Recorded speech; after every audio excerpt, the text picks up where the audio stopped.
I've watched a lot of YouTube videos and YouTubers that use the touchless car wash.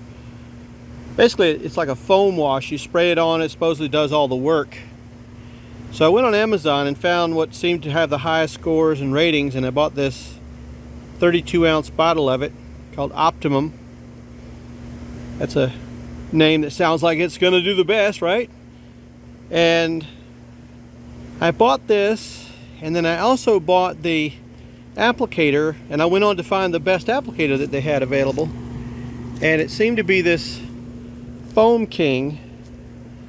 Seemed to be the best that was out there. It just plugs on to the end of your pressure washer hose there, and the round knob on the top turns and basically determines how high the pressure is, kind of, you know, how hard it comes out. And then this yellow piece turns, and it actually opens and closes these little jaws in here, you can see, and that determines the type of stream that it has. It can be like a round thing. If it's real wide open, it's kind of round and blobby.